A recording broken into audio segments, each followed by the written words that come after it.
বাংলাদেশের বৃহত্তম রাজনৈতিক দল আওয়ামী লীগের সভানেত্রী সাবেক প্রধানমন্ত্রী শেখ হাসিনা এখন ভারতে নির্বাসনে রয়েছেন। সেখানে বসে তিনি নানা রকম অডিও বার্তায় হুমকি এবং ধামকি দিয়ে চলেছেন।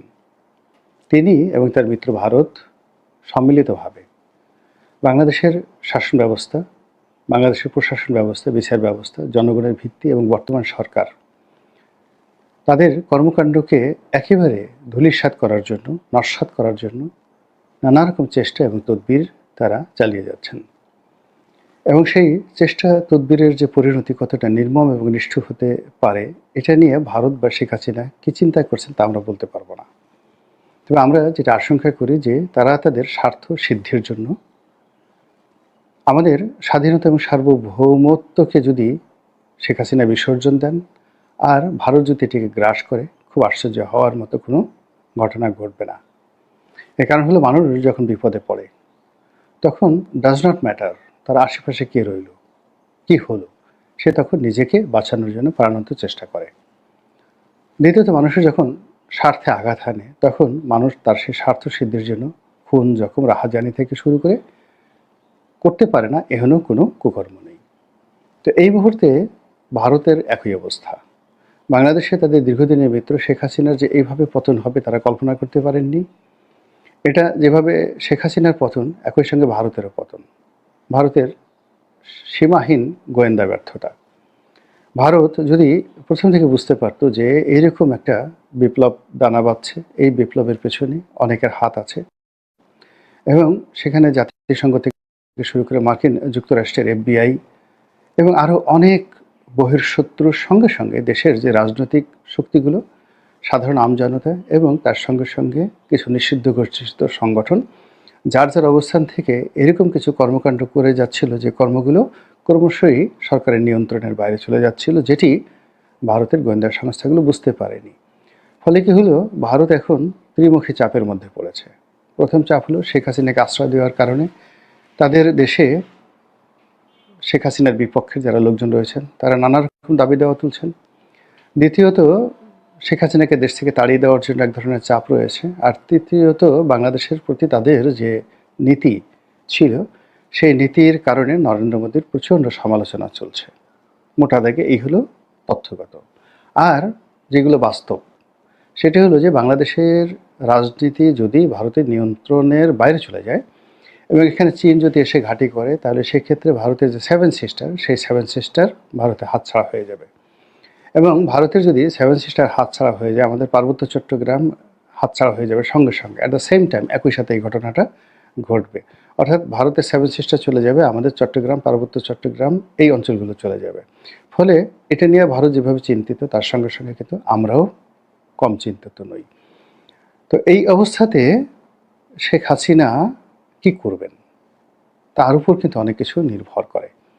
তিনি যদি ভালো করেন, তিনি যদি এই সময়টিতে এসেও আত্মোপলব্ধি করেন, তাহলে তার জন্য কল্যাণকর এবং আমাদের জন্য কল্যাণকর। এর কারণ হলো, এত বড় একটা রাজনৈতিক দলের নেতৃত্ব এখন তার হাতে এবং দেশের 35% মানুষের জনসমর্থন অন্ধের মতো তাকে অনুসরণ করছে। এবং তিনি সত্য বলেন, মিথ্যা বলেন, অনুনয় করেন, বিনিময় করেন, যা কিছু করেন না কেন, তার দলের কর্মী সমর্থক যাদের সামান্য বিবেক বিবেচনা আছে তারা বাদে বাকি সবাই একেবারে ভেড়ার পালের মতো রীতিমতো মাথা ঝুলাচ্ছে।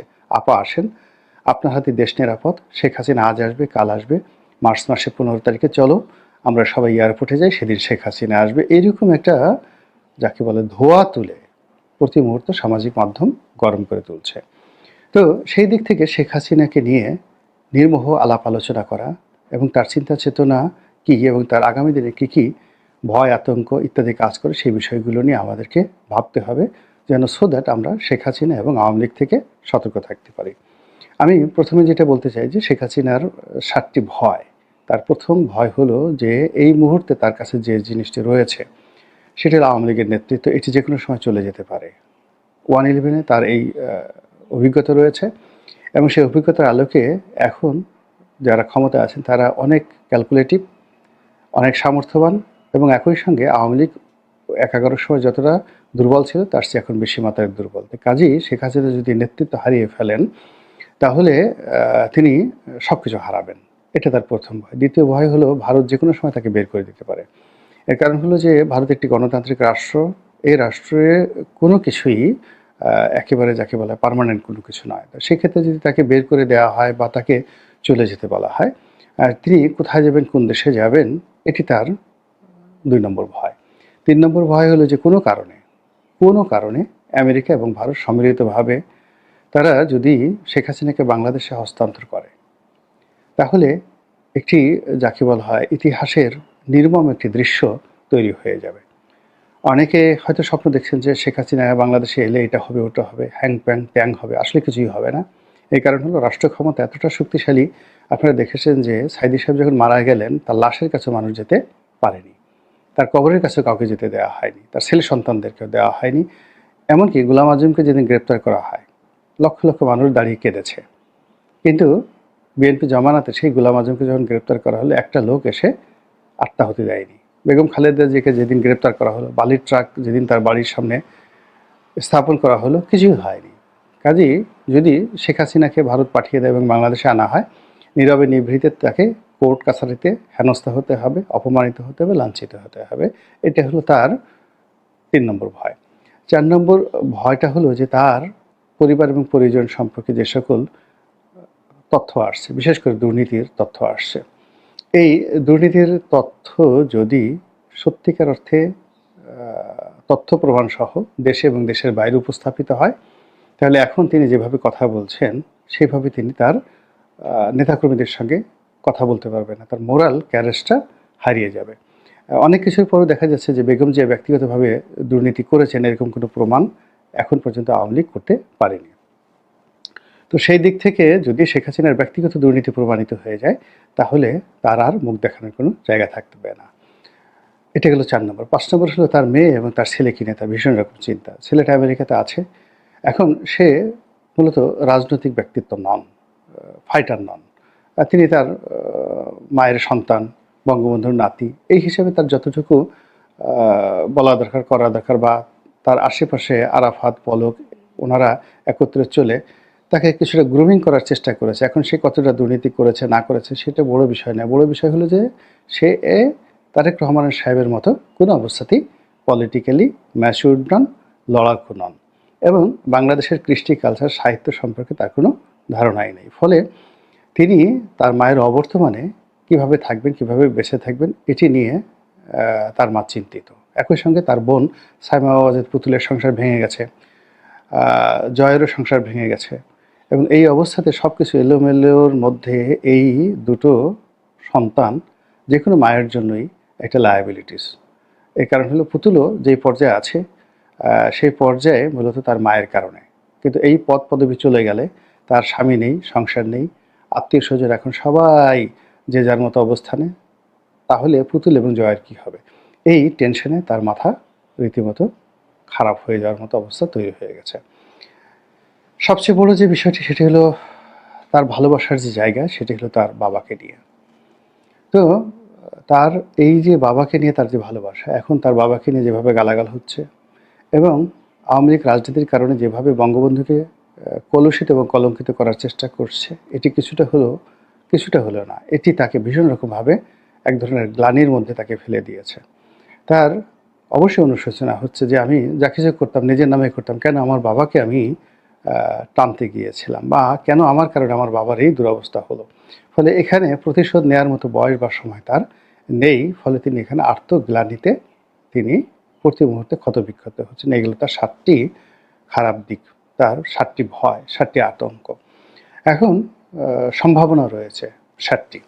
সেটি হলো ভারত এখানে বাংলাদেশের ব্যাপারে সত্যিকার অর্থেই যাকে বলা হয় মহাশক্তিধর, মোর দ্যান এনিবডি। এখানে ভারত যদি শেখ হাসিনার জন্য শক্তি প্রয়োগ করতে চায়, তাহলে ভারতকে বাধা দেওয়ার মতো শক্তি এখানে কারো নেই। কোনো গ্লোবাল শক্তি তাকে বাধা দিতে পারবে না এবং তারা যদি এই কাজটি করে তাহলে রাশিয়াও তাদেরকে সমর্থন দেবে। আমেরিকা দূর থেকে হম্বিতম্বি করবে কিন্তু মনে মনে খুশি হয়ে যাবে এবং এটি ভারতের জন্য খুব বেশি দরকার। তো এটা হলো তার ১ নম্বর আশার বাণী। ২ নম্বর হলো যে এই সময়ের মধ্যে গত ৭ মাসে তিনি প্রমাণ করতে পেরেছেন যে তার চেয়ে বিশ্বস্ত বন্ধু ভারতের নেই এবং ডক্টর মোহাম্মদ ইউনূস, জামায়াত ইসলামী, কিংবা বিএনপি অথবা এই যে ছাত্রদের যে সংগঠন, এদের কারোর সঙ্গে এখন পর্যন্ত ভারতের ন্যূনতম বন্ধুত্বপূর্ণ সম্পর্ক তো দূরের কথা, স্বাভাবিক যোগাযোগটি পর্যন্ত এখন পর্যন্ত হয়নি। এবং ভারত কোনো অবস্থাতেই বিএনপিকে এবং জামাতকে আস্থায় নিতে পারছে না।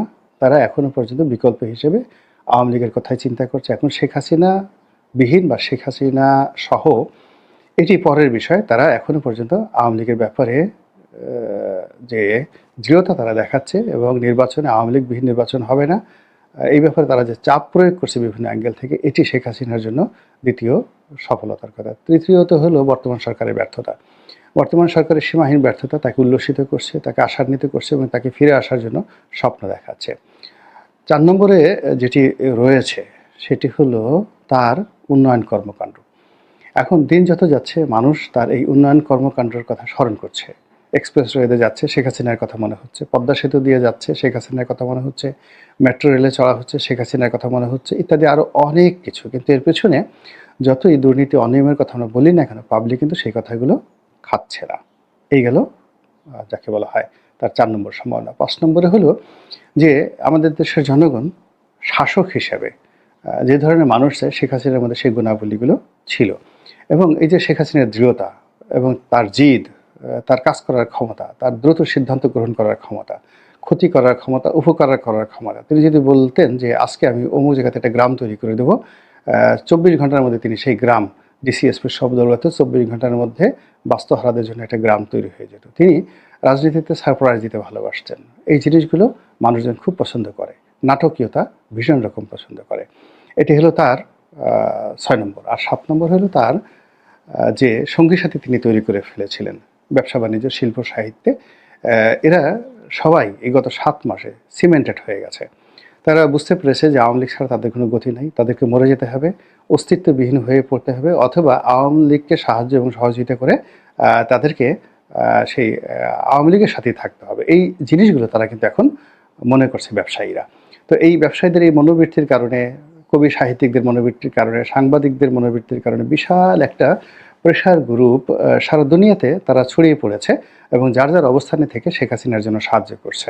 এখন ৭১ টিভির যারা সাংবাদিক, সেই নবনীতা চৌধুরী থেকে শুরু করে অন্য যারা রয়েছেন, তারপরে শেষে বিভিন্ন পত্রপত্রিকায় যারা সাংবাদিক ছিলেন, তারা, যে সকল ব্যবসায়ীরা পালিয়েছেন তারা, তাদের আত্মীয় স্বজন সবাই মিলে শেখ হাসিনার জন্য একটা ডিশ তৈরি করছেন, ফিরে আসার জন্য একটা অ্যান্টেনা তৈরি করছেন, তাকে ক্ষমতায় বসানোর জন্য আর একটা নতুন চেয়ার তৈরি করেছেন। এবং এই জিনিসটি শেখ হাসিনার জন্য একটা বিরাট আশার আলো।